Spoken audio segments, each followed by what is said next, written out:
Our next guest is an NFL Network analyst. You can follow him on Twitter at MoveTheSticks.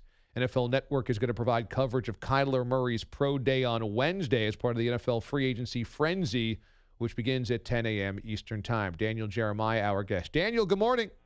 How's it going? Good, buddy. How you doing? I'm doing good, man. I'll tell you what, I'm trying to get some work done, but I just keep hitting refresh on my computer to see how this free agency is going to kick off here.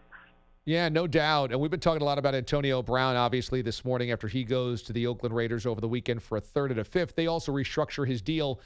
Was there a market for Antonio Brown, considering his behavior that you know of during the offseason, and then also knowing that he demanded restructuring his deal to go somewhere? Well, just from talking to teams around the league, I know there were other teams that were in on him. So in that sense, there was a market. Now, their willingness to meet the numbers financially of a new deal, I think, was a little bit of a sticking point for some of those teams. Even more so than the trade compensation was where you have to pay him. If he could have been traded on that existing contract and didn't want new money, I think you would have seen a lot more compensation than just the 3 and a 5. Right. If he was willing to play under the current contract that he was under for the Steelers, they probably couldn't. They could have gotten a first-round draft pick just like Amari Cooper fetched, right? Yeah, I would say just because maybe with age, I would say worst case would be maybe a 2. I would think you would end up with a 2 in some fashion there to get that deal done. But, it gets complicated when you start talking about a new contract. You're over 30. That's where teams were maybe a little bit reluctant. So when it comes to Kyler Murray's combine, so much, of course, was made about him coming in at 5'10", just over 5'10". That was a big number. And people are wondering how legitimate it is, how legitimate the size factor is for him. As we head into his pro day on Wednesday, what do you make of the hysteria surrounding the height factor of him?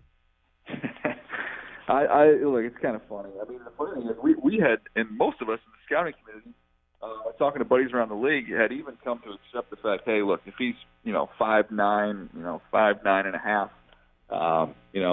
it's a new way, it's a new brand of football that we're seeing now in the NFL, and teams are willing to kind of get beyond that. The bigger number, for me personally and other teams I talked to, was just the weight. Is he going to be 183 pounds, then you're really worried about how he's going to hold up physically over an NFL season. So to me, the 207 number was even more important than the 5'10 number.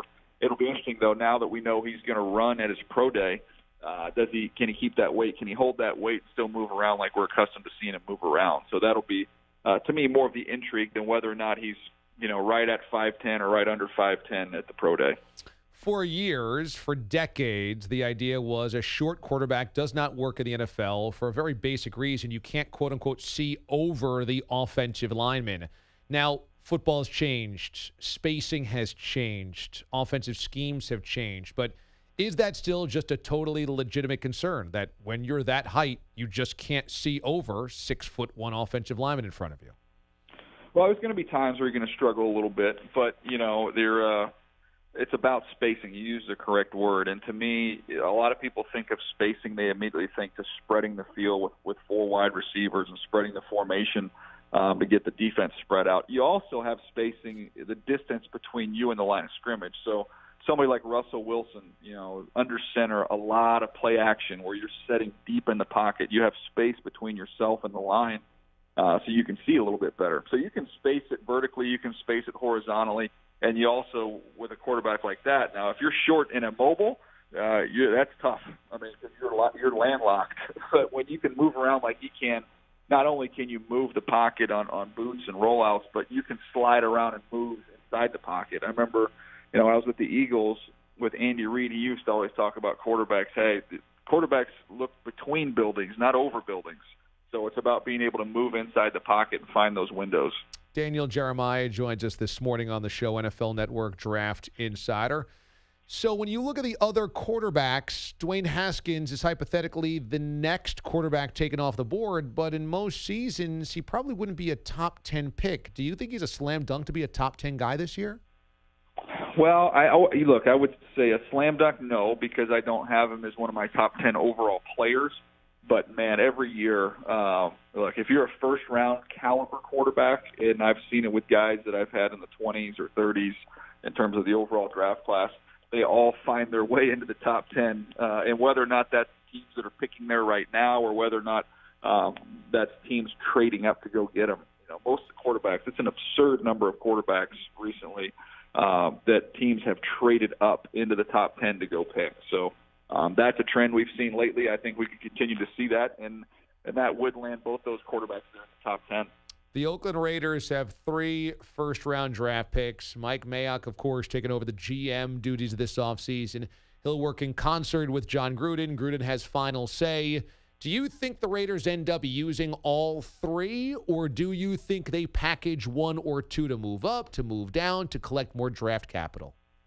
Well, I would say, to me, it makes more sense with the number of roster holes they have to fill, and it does sound like they're going to be aggressive in free agency.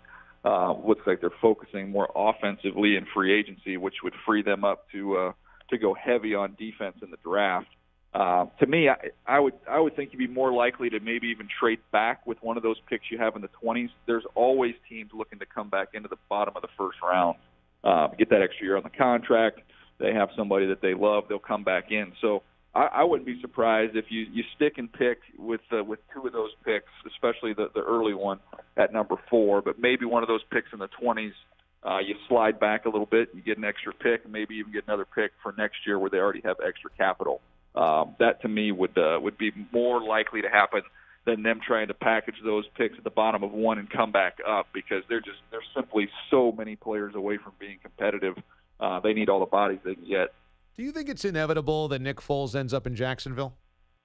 It sure sounds like it. I just, Washington was mentioned, but to me, Jacksonville is kind of where all the stars align and made the most sense for both parties. I'll be fascinated to see what the number looks like. And talking to some buddies around the league, they're kind of, if you're going to put the over/under on what they think the number would look like, they say, one of those 2 years. You can dress it up however you want, but really kind of a 2-year deal at 20 per. That's what the expectation is. So I'm anxious to see where that number ends up landing. The New York Giants have such an interesting spot in all of this because at the number 6 pick in the draft, we know eventually they've got to figure out a solution after Eli Manning, but they have so many holes on defense, and this is a great defensive tackle, defensive lineman draft that it would make more sense to go there. But if they go there at number 6, I don't know what quarterback they would have targeted after that. What do you think is the smart play for the Giants at number 6?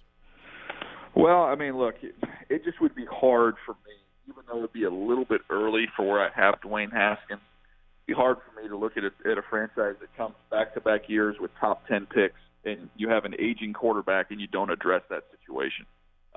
So if they're comfortable, if they have strong grades, to me, you take the quarterback and you don't look back, even though you might have a better player there along that defensive front. So that would be, what I would be looking at. If they're not sold on Dwayne Haskins, though, hey, don't trade back if you want to trade back and see if you can land him or Drew Lock, somebody else you might like later on. I would be very surprised if they came out of this draft without at least one of their first 2 picks being some young quarterback they can try and grow with as Eli's coming to a close.